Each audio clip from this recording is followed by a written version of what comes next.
Hello बच्चों, मैं आपका स्वागत करती हूँ study of the science channel पर।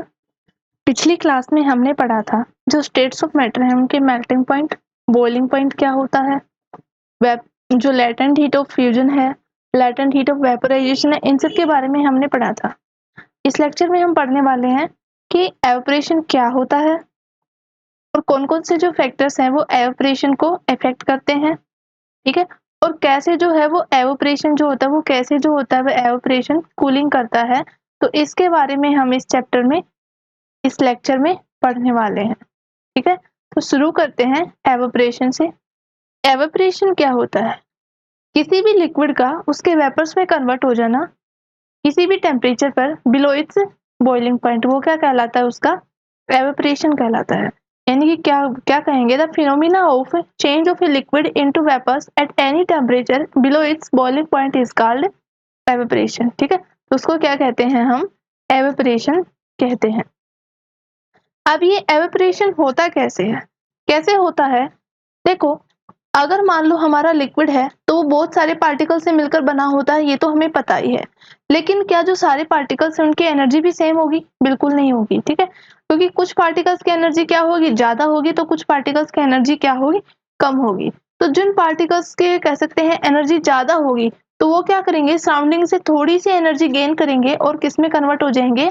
गैसियस स्टेट में कन्वर्ट हो जाएंगे और एवापोरेशन को शो करेंगे।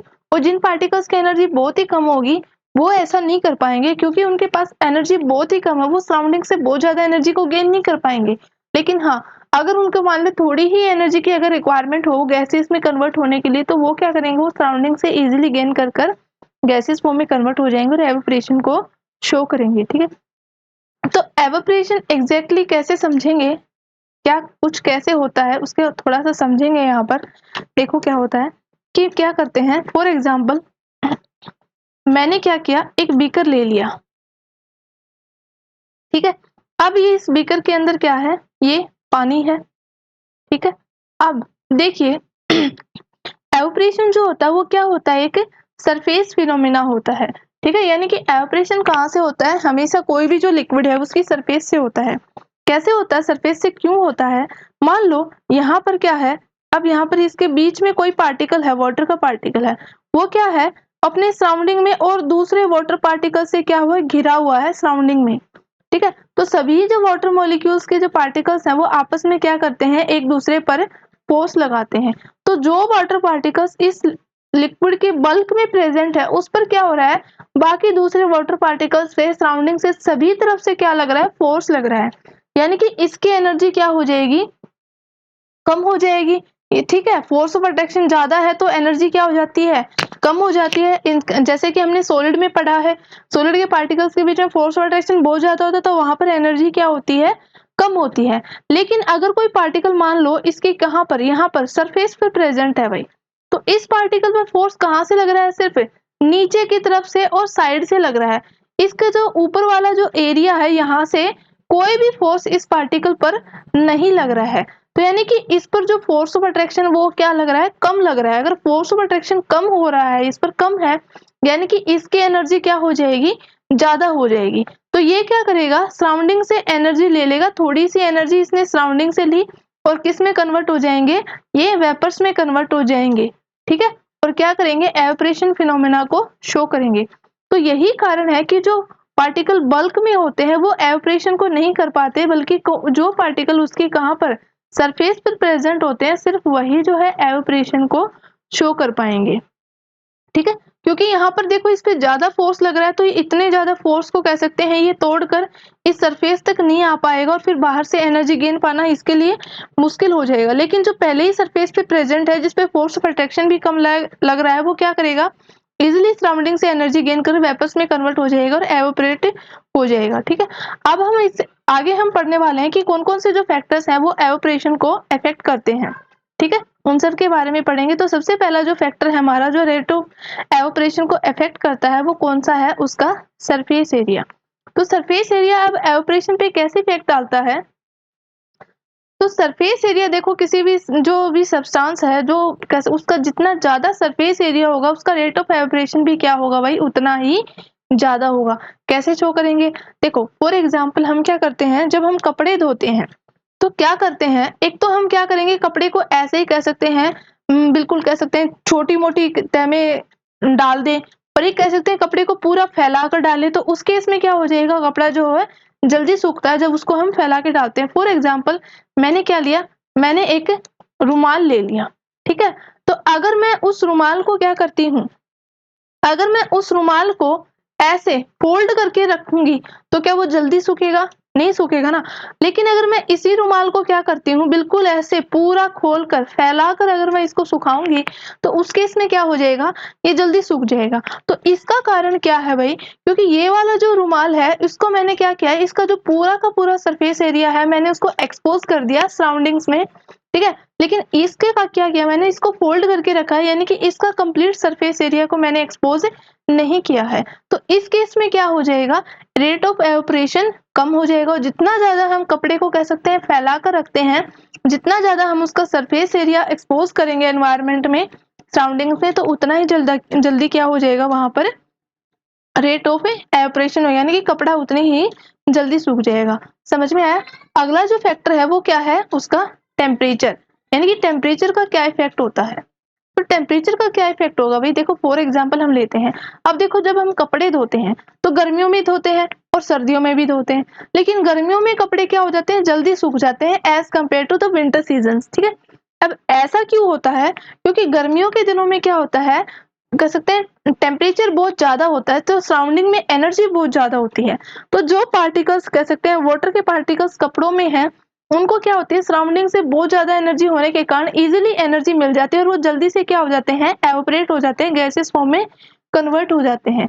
और ये सर्दियों में क्या होता है, सराउंडिंग का टेम्परेचर कम होने के कारण उनको इनफ एनर्जी नहीं मिल पाती कि वो कह सकते हैं वेपर स्टेट में कन्वर्ट हो जाएँ, ठीक है? इसीलिए कपड़ों को सूखने में टाइम लगता है, और यही कारण है कि ज़्यादा एनर्जी होने के कारण पार्टिकल्स ईज़िली क्या करते हैं, एनर्जी गेन कर कर गैसेस फॉर्म में कन्वर्ट हो जाते हैं, और यही कारण है कि गर्मियों में के जो कपड़े होते हैं वो हमारे जल्दी सूख जाते हैं, ठीक है?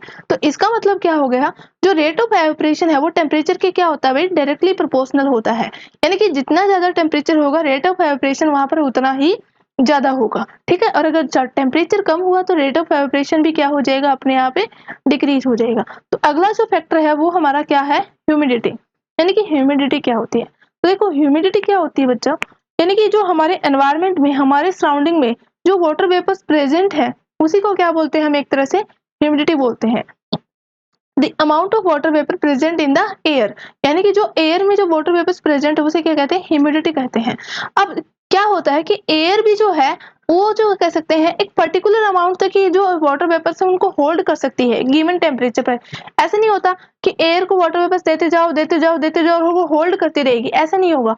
वो एक फिक्स अमाउंट तक ही क्या करेगी, वाटर वेपर्स को होल्ड कर पाएगी, उससे ज्यादा वो होल्ड नहीं कर पाएगी। तो देखो क्या होता है, मान लो क्या करते हैं हम गर्मियों में, सर्दियों में जब फॉर एग्जांपल ले लेते हैं हम ह्यूमिडिटी का सर्दियों से, या फिर कह सकते हैं बरसाती मौसम जो होता है उसमें भी क्या होती है, हवा में बहुत ज़्यादा ह्यूमिडिटी होती है। तो उस केस में क्या होता है, हवा में पहले ही बहुत ज़्यादा ह्यूमिडिटी होने के कारण जब हम कपड़े को सुखाते हैं, तो जो वाटर है उनको सराउंडिंग से उतनी ज़्यादा एनर्जी नहीं मिल पाती, क्योंकि पहले ही क्या है, वाटर वेपर्स वहाँ पर प्रेजेंट है, तब और ज़्यादा वाटर वेपर्स उस सराउंडिंग में, उस एयर में नहीं आ सकते। तो इसलिए वाटर जो होता है उनका जो कन्वर्जन है गैसीय स्टेट में वो डिक्रीज हो जाता है, वो जो स्लो हो जाता है प्रोसेस। तो उसके कारण कपड़े जो होते हैं उनको सूखने में समय लगता है, वो जल्दी से नहीं सूख पाते एज़ कम्पेयर टू जो कह सकते हैं जो गर्मियों का सीज़न होता है उसकी बजाय, ठीक है? तो यानी कि ह्यूमिडिटी क्या होती है, रेट ऑफ एवापोरेशन के इनवर्सली प्रोपोर्शनल होती है। भई जितनी ज़्यादा ह्यूमिडिटी होगी कपड़े उतनी जल्दी नहीं सूखेंगे, यानी कि एवापोरेशन जल्दी नहीं होगा। और यही कारण है कि गर्मियों में कपड़े जल्दी सूख जाते हैं और सर्दियों में कपड़े जल्दी नहीं सूख पाते, जबकि बरसात के मौसम में भी कपड़े जल्दी क्यों नहीं सूख पाते? यही कारण है ह्यूमिडिटी के कारण। ह्यूमिडिटी के कारण क्या हो जाता है, रेट ऑफ एवापोरेशन क्या हो जाता है, डिक्रीज हो जाता है। तो अगला जो फैक्टर है वो हमारा क्या है, विंड स्पीड, यानी कि हवा की गति। अब विंड की स्पीड क्या कैसे इफेक्ट करती है जो रेट ऑफ एवापोरेशन को, देखो क्या होता है, कपड़े जो होते हैं, अब सीधी सी बात है, हम डेली कपड़े धोते हैं, हमें भी पता है इतनी बातों का, तो कि जिस दिन कह सकते हैं अच्छी खासी हवा चलती है उस दिन कपड़े क्या होते हैं, जल्दी सूख जाते हैं, और जिस दिन हवा नहीं चल रही होती उस दिन उनको सूखने में थोड़ा ज्यादा टाइम लगता है उस दिन की बजाय। तो ऐसा क्यों होता है, क्योंकि जो हवा जो है, हवा क्या होती है बच्चों, लगातार क्या होती है, बहती रहती है, ठीक है? और उनके कह सकते हैं इसी लगातार बहते रहने के कारण देखो क्या होता है कि मान लो ये जो हवा है वो क्या हो रही है, हवा क्या हो रही है, लगातार बह रही होती है, ठीक है, हवा लगातार बहती रहती है। अब यहाँ पर इस एयर में जो भी कह सकते हैं ये ह्यूमिडिटी है, यानी कि ये जो वाटर वेपर्स हैं, उनको क्या करेगी, हवा अपने साथ बहा ले जाएगी, ठीक है। तो अब यहाँ पर इस सराउंडिंग में क्या हो जाएगी, वाटर वेपर्स की कमी हो जाएगी, और जैसे ही वाटर वेपर्स की कमी हो जाएगी तो जो जो वाटर हमारे कह सकते हैं कपड़ों के अंदर है, वो क्या हो जाएंगे, वो इजीली सराउंडिंग से एनर्जी को गेन कर लेंगे और किस में कन्वर्ट हो जाएंगे, वाटर वेपर्स में कन्वर्ट हो जाएंगे। और वो वाटर वेपर्स को क्या करती रहेगी, हवा यहाँ से कंटिन्यूअसली अपने साथ ले जाएगी, बहा के ले जाएगी, और यहाँ पर क्या करते हैं, सराउंडिंग में वाटर वेपर्स की कमी होने से उनको क्या हो जाए, जो बाकी जो वाटर है जो कपड़े में है, उनको क्या हो जाएगी, इजीली एनर्जी मिल जाएगी, और वो क्या हो जाएंगे, एवपोरेट हो जाएंगे, और कपड़े जल्दी सूख जाते हैं, ठीक है। तो यही इसमें दे रखा है यहाँ पर कि जो वाटर के जो कह सकते हैं पार्टिकल्स ऑफ वाटर वेपर्स है, वो क्या हो जाते हैं, move away with the wind, यानी कि वो हवा के साथ बह चले जाते हैं, और वहां पर वाटर वेपर्स की क्या हो जाती है, सराउंडिंग में कमी हो जाती है, वो डिक्रीज हो जाते हैं, जिससे क्या होते हैं, जो दूसरे जो वाटर है वो इजिली एनर्जी गेन कर एवपोरेट हो जाते हैं। देखो जो रेट ऑफ एवपोरेशन है वो क्या होता है भाई, इनके किस किस के डायरेक्टली प्रोपोर्शनल है, सरफेस एरिया के डायरेक्टली प्रोपोर्शनल है, जितना ज्यादा सरफेस एरिया एवपोरेशन उतना ही ज्यादा होगा। टेम्परेचर के भी के साथ भी क्या है, इसका डायरेक्टली प्रोपोर्शनल का रिलेशन। और अगर हम स्पीड की बात करें, विंड ऑफ स्पीड की बात करें, तो यहाँ पर भी क्या है, डायरेक्टली प्रोपोर्शनल का रिलेशन। लेकिन ह्यूमिडिटी एक ऐसा फैक्टर है जो कि क्या करता है, रेट ऑफ एवपोरेशन को डिक्रीज करता है, यानी कि ह्यूमिडिटी के साथ रेट ऑफ एवपोरेशन का रिलेशन कैसा है, इनवर्सली प्रोपोर्शनल का रिलेशन, ठीक है। समझ में आ गया होगा, ठीक है। तो आगे हम पढ़ने वाले हैं कि how does evaporation cause cooling, यानी कि जो एवपोरेशन जो वो कूलिंग कैसे करता है। देखो कैसे करता है भाई, जो पार्टिकल्स ऑफ लिक्विड होते हैं वो क्या करते हैं, एनर्जी गेन कर लेते हैं, किससे, सराउंडिंग से, to regain the energy lost during evaporation. अब एवपोरेशन के एवपोरेशन से क्या होता है, एवपोरेशन के दौरान क्या होता है, एनर्जी जो होती है वो लगातार क्या होती रहती है, सराउंडिंग की एनर्जी लॉस होती रहती है। तो उसको रिगेन करने के लिए जो कह सकते हैं पार्टिकल्स ऑफ जो लिक्विड है वो कंटिन्यूअसली क्या करते रहते हैं, एनर्जी को एब्जॉर्ब करते रहते हैं। यही हमने पढ़ा था, क्या पढ़ा था हमने, कि ये मान लो ये जो हमने क्या किया, कोई बीकर लिया है हमने, है ना, इसकी ये जो सरफेस है, यहाँ पर ये जो पार्टिकल्स हैं वो क्या करते हैं, तो ये जो पार्टिकल्स हैं जो उसके कह सकते हैं सरफेस पे प्रेजेंट होते हैं, वो क्या करते हैं भाई, यहाँ पर जो प्रेजेंट है वो क्या करते हैं, सराउंडिंग से एनर्जी को ले लेते हैं, और सराउंडिंग से जैसे ही वो एनर्जी को लेते हैं, वो क्या हो जाते हैं, उनकी एनर्जी बढ़ जाती है, और वो इस फोर्स ऑफ अट्रैक्शन को ब्रेक करके कहाँ चले जाते हैं, वेपर्स बनकर ऊपर की तरफ चले जाते हैं, और एवोपरेशन को शो करते हैं। तो ये जो सराउंडिंग की एनर्जी इन्होंने ले ली, तो अब सराउंडिंग की एनर्जी क्या हो गई, कम हो गई, और जैसे ही सराउंडिंग की एनर्जी कम होगी तो मतलब कह सकते हैं हमें क्या महसूस होगा, कूलिंग महसूस होगी।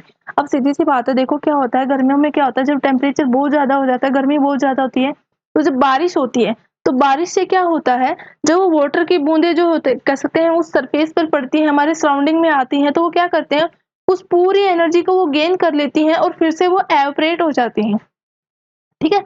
और उसी एवोपरेशन से क्या होता है, हमारे सराउंडिंग की जो भी एनर्जी थी वो हमें क्या होती है, वो मतलब कह सकते हैं बरसात के बाद हमें ठंडा महसूस क्यों होता है, क्योंकि वो जितनी भी एनर्जी थी ना हमारे सराउंडिंग में या फिर ग्राउंड पे, वो सारी की सारी किन्होंने एब्जॉर्ब कर ली, उन वाटर ड्रॉप्स ने एब्जॉर्ब कर ली, और इसीलिए बरसात के बाद हमें ठंडा महसूस होता है। तो वो भी क्या है, एक एवोपरेशन है। तो एवोपरेशन क्या करता है, कूलिंग कॉज करता है सराउंडिंग्स में, ठीक है।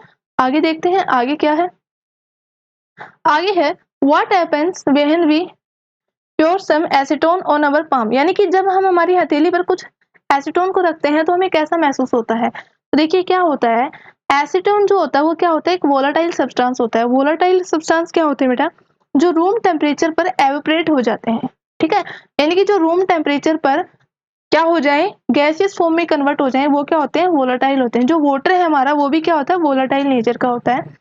तो एसीटोन भी क्या होता है, सेम वोलाटाइल नेचर का होता है। तो एसीटोन के जो पार्टिकल्स हैं वो भी क्या करते हैं, हमारी हथेली से एनर्जी गेन कर लेते हैं, ठीक है।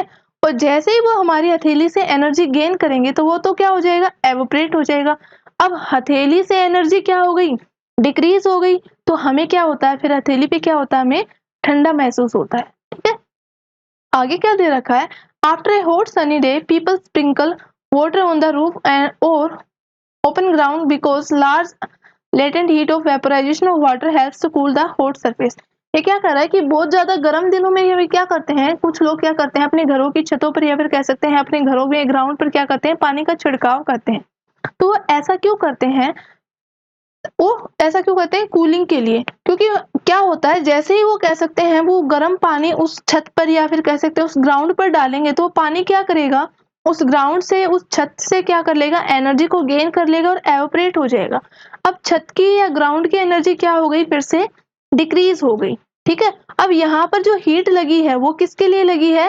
लेटेंट हीट ऑफ वेपोराइजेशन है, यानी कि वाटर को गैसियस स्टेट में कन्वर्ट करने के लिए जो हीट यूज होती है वो क्या होती है, हमारी लेटेंट हीट होती है ना। तो इसलिए ये वाली जो लार्ज अमाउंट ऑफ हीट है वो ग्राउंड से रूफ से वाटर मॉलिक्यूल एब्जॉर्ब कर लेंगे और गैसियस स्टेट में कन्वर्ट हो जाएंगे। ठीक है, आगे क्या दे रखा है, why should we wear cotton clothes in summer, यानी कि हमें गर्मियों में सूती कपड़े क्यों पहनने चाहिए। तो क्यों पहनने चाहिए बेटा गर्मियों में सूती कपड़े? देखो क्या दे रखा है कि एवोपरेशन के दौरान हमें पता है लिक्विड के पार्टिकल्स क्या करते हैं, एनर्जी गेन करते हैं सराउंडिंग से। ठीक है, और ऐसे ही जब क्या होता है गर्मियों में, जो क्या होता है टेम्परेचर बहुत ज्यादा होता है तो हमें क्या होता है, बहुत ज्यादा पसीने आते हैं।